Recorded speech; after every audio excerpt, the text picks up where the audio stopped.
처음으로 환영하고 축복합니다. 동탄예수교회 이용진 목사입니다. 여러분들의 삶과 가정과 신학과 그 앞길에 하나님께서 함께 하시고 복을 내려주시기를 주님 이름으로 간절히 축원합니다. 사랑하는 여러분, 신약 신학의 주제가 예수님이 하나님의 아들이시오 하나님이시다 하는 것이었습니다. 그런데요, 이 사실을 믿는 자보다 믿지 않는 자가 더 많다는 사실을 여러분 아십니까? 이 사실을 믿는 것이 쉬울까요? 믿지 않는 것이 쉬울까요?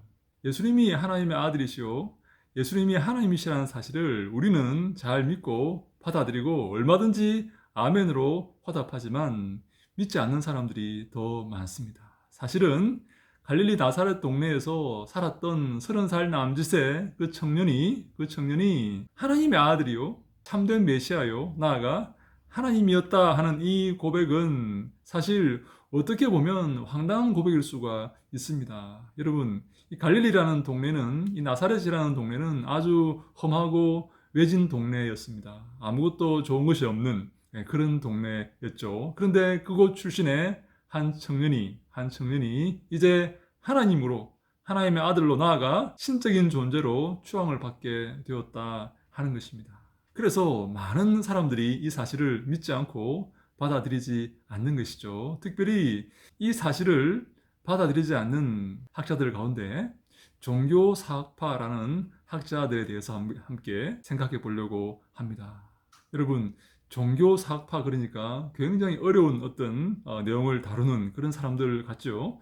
종교사라는 그런 말이 있습니다. Religionsgeschichte 라는 그런 말이죠. 종교사를 연구하는 학자들입니다. 종교사, 여러분 성경을 공부하기 위해서 종교사를 연구해 볼 필요가 있습니다. 성경을 우리가 연구하면 참 많은 것들을 연구해야 됩니다. 심리학도 연구해야 되고, 사회학도 연구해야 되고, 경제학도 연구해야 되며, 신화 같은 것도 연구해야 됩니다. 왜냐하면 성경의 내용들이 다른 신화에서 따왔다, 그렇게 주장하는 그런 학자들이 있기 때문입니다. 특별히 이 종교사를 연구하는 종교사학파 사람들이 그런 주장을 많이 합니다. 이 종교사학파 사람들은 종교사를 연구하는 그런 사람들입니다. 특별히 어떤 종교사인가 하면요, 고대 근동의 종교사를 연구하는 사람들이었습니다. 여러분, 고대 근동이 어디입니까? 근동, 니어 이스트, 이란이라든지 팔레스타인이라든지 바벨론이라든지 인도까지, 이집트까지 그곳의 문화와 종교를 연구하는 그런 사람들을 종교사학파라고 이렇게 말을 하는데요. 이곳이 굉장히 문명이 발달한 그런 곳 아닙니까? 소위 메소포타미아 문명, 티그리스 유프라테스 강을 중심으로 거기에 찬란한 문명이 발생하였죠. 그래서 가장 먼저 생겨난 종교가 이 수메르 종교라고 이렇게 말합니다. 그런데 고대 근동의 종교사들을 연구해 보면 서로 유사한 면이 굉장히 많습니다. 이란의 종교, 바벨론의 종교, 애굽의 종교, 저 수메르의 종교, 이런 종교들을 서로 비교해 보면 재미있는 것들이 많이 있습니다. 이런 것들을 비교해 보면서 내린 결론이 하나 있는데요. 그게 뭔가 하면 이 종교들은 사람들을 아주 비천하게 창조했다고 말을 하고 있습니다. 이 종교들의 이 창조 신화를 살펴보고 이것을 비교해 보면 공통점이 있는데, 사람을 아주 비천하게 창조했다고 그렇게 신화로 말하고 있다는 것입니다. 신들이 사람을 창조했는데 우리 성경에도 창조 이야기가 있지 않습니까? 설화라고 말을 하면 거부감을 갖는 분이 계십니다. 설화는 허구의 이야기를 의미하는 게 아닌가, 허구의 이야기를 말하는 게 아닌가라고 생각을 하실 수 있는데, 그래서 제가 설화란 말을 자주 안 쓰고 있습니다. 그런데 내러티브라고 이렇게 번역을 하는, 내러티브라는 말에서 번역을 한 말이기 때문에 이야기 정도로 이해하시면 될 것 같습니다. 창조 이야기, 성경에 창세기에 나오는 창조 이야기 정도로, 허구라는 말이 아닙니다. 이야기라는 말입니다. 고대 근동의 종교들의 창조 이야기를 이렇게 살펴보면 한 가지 특징이 있는데, 그게 뭔가 하면 이 고대 근동의 신들이 사람을 아주 비천하게 창조합니다. 그리고 이 신들이 어떤 목적으로 사람을 창조하는가 하면 자기들의 먹은 것을 정리하고 자기들의 싸운 전쟁의 뒤 청소를 하고 자기들의 뒤치다꺼리를 하는 그런 존재로 사람을 창조했다. 그렇게 창조 설화에 보면 나와 있습니다. 그런데 그 창조 설화에 등장하는 그 창조자들, 그 고대 근동의 신화에 등장하는 창조자들도 수준이 비슷합니다. 사람을 비천하게 창조했던 그 창조자들도 그 사람들하고 수준이 비슷합니다. 술 먹고 난리치고 싸우고 죽이고 위협하고 신들이라고 해서 별로 나은 게 별로 없습니다. 그런데 여러분 놀랍지 않습니까? 놀라운 일이 있습니다. 기독교의 창조 이야기 창세기에 보면 완전히 고대 근동의 세계관과 창조 이야기와 완전히 다릅니다. 완전히 달라요. 여러분 기독교의 하나님은 사람을 어떻게 창조하십니까? 당신의 형상대로 창조합니다. 고귀하게 창조합니다. 하나님과 동급입니다. 하나님의 일을 대신하도록 하나님을 대리하여서 이 땅을 다스리도록 창조합니다. 우리가 바로 그런 존재들이다 하는 것이죠. 다시 한번 말씀드리면 고대 근동의 창조 설화들을 보면 고대 근동의 종교들의 창조 이야기, 창조 설화들을 보면 사람을 아주 하찮게 창조합니다. 그리고 사람들을 부려먹고 수틀리면 죽이고 몰살시켜버리고 또 창조하고 그런 일들이 반복되는 것을 봅니다. 그리고 그 신들도 그 수준이 그 사람들하고 비슷합니다. 싸우고 미워하고 술죄에 자빠져 있고 난리입니다. 난리. 그런데 우리 성경의 창조 이야기는 완전히 다릅니다. 하나님의 형상대로 창조했고 하나님 말씀을 듣고 그 말씀을 통해서 이 땅을 다스리는 그런 고귀한 존귀한 존재로 하나님의 아들로 창조됩니다. 그런데 이 종교사를 연구하는 사람들이 각 종교들을 서로 비교해 보지 않겠습니까? 좀 더 오래된 종교,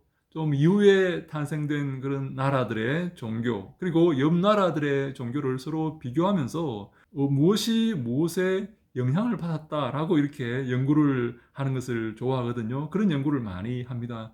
옛날 종교에서 새로운 종교로 이렇게 영향이 이어졌고 큰 나라에서 작은 나라로 그렇게 영향이 이어졌다 하는 그런 연구 결과를 발표하는 그런 경향이 굉장히 많습니다. 여러분 그렇겠죠? 서로 비슷한 그런 종교들입니다. 비슷한 내용들입니다. 고대 근동의 창조 설화들을 보면 서로 비슷한 내용들입니다. 그렇다면 어느 나라의 창조 설화에 영향을 받은 게 있겠죠. 그런 것들을 연구하는 사람들이 바로 종교사학파 사람들입니다. 그런데 종교사학파 사람들이 풀지 못하는 수수께끼가 있는데 그것은 바로 이스라엘 종교의 독특함입니다. 독특함. 우리가 믿는 성경의 독특함입니다. 이것은 어디에서 영향을 받은 것이 아닙니다. 그런데요. 이 종교사학파 이 사람들은 아주 악한 것이 저 큰 바벨론의 신화, 저 아수르의 신화, 저 수메르 신화에서 저 이란의 신화에서 기독교가 영향을 받았다. 그 모습을 따와서 예수에게 입혔다. 그렇게 주장을 하는 것입니다. 말도 안 되는 주장입니다. 자, 결론부터 말씀을 드리면 아주 악한 그런 주장입니다. 여러분, 저 고대 근동의 저 종교들의 저 비열함, 비천함, 하찮음, 신들의 성향도 너무나 비열하고 하찮고 악한 그런 모습으로 이렇게 되어 있는데 저 종교의 이야기들을 누가 만들어 내었겠습니까? 저 종교들을 누가 만들어 내었겠습니까? 저 종교들을 누가 간섭하고 있겠습니까? 마귀 아니겠습니까? 네, 마귀는요, 사람을 하찮게 여깁니다. 사람을 물질로 여깁니다. 그래서 수틀리면 다 쓸어버리고 새로 이렇게 또 새로 만들고 이런 짓거리를 합니다. 그리고 마귀의 별명이 두 가지가 있습니다. 여러분 잘 아시죠? 요한복음 8장 44절에 하나는 거짓말쟁이요, 하나는 살인자입니다. 마귀는 특기가 사람을 죽이는 것입니다. 노략질하는 것입니다. 그래서 그 고대 근동의 종교의 그 모습을 보면 사람을 죽이는 것을 마치 장난처럼 파리 죽이듯이 그렇게 사람을 죽여버리는 그런 모습들을 보게 되는데요. 여러분 이 마귀의 행태, 이 마귀의 모습들이 유물론인 공산주의에도 들어가 있습니다. 여러분 그렇지 않습니까? 저 공산주의자들이 얼마나 사람을 파리 목숨 여기듯이 하고 얼마나 많은 사람들을 눈 하나 깜짝하지 않고 죽이는지 모릅니다. 저희 교회에 탈북하신 분이 계셨는데 이분이 생생하게 그 소문으로만 들었던 300만 명이 죽었다는 겁니다. 정말이라는 겁니다. 여러분 300만은 그리고 아무것도 아닙니다. 저 중국의 문화혁명 때 여러분 홍위병이 얼마나 많은 사람을 죽였는지 아십니까? 수천만 명을 죽였습니다. 수천만 명을. 여러분 이게 가능한 일입니까? 이게 여러분 제정신으로 가능한 일입니까? 네, 공산주의자들, 마귀의 하수인들, 마귀에게 사로잡힌 자들은 사람의 목숨을 파리 목숨으로 생각합니다. 그들은 오직 물질만이 가치가 있는 것이라고 생각을 하기 때문이고 사람도 물질로 간주하기 때문에 그렇습니다. 영혼이 있는 존재, 하나님을 아는 존재, 영적인 존재로 여기는 게 아니라 물질로 여기고 있는 것입니다. 그래서 마치 부품이 고장나면 바꿔서 끼우듯이 기계가 고장나면 다시 버리고 새로운 기계를 들여놓듯이 사람을 그렇게 부품처럼 취급을 하는 것입니다. 유물론이기 때문에 그렇습니다. 오직 물질만 가치가 있기 때문에 그렇습니다.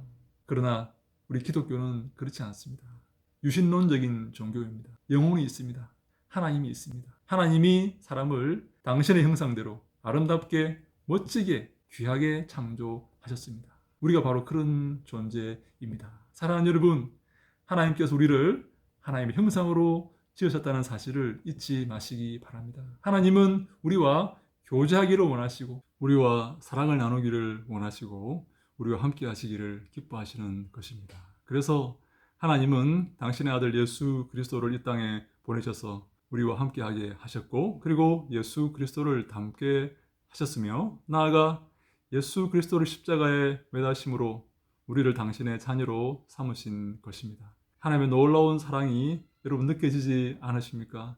이 사랑을 기억하면서 주님을 위해 살아가는 남은 인생을 주를 위해 헌신하는 우리가 되어야 될 줄로 믿습니다. 그 삶이 이 놀라운 하나님의 사랑에 응답하는 올바른 삶이라고 저는 생각을 합니다. 사랑하는 여러분, 남은 인생 주님이 기뻐하시는 아름다운 삶을 살아가다가 주님 품에 안기는 우리 모두가 다 될 수 있기를 주님 이름으로 간절히 축원합니다. 할렐루야, 샬롬.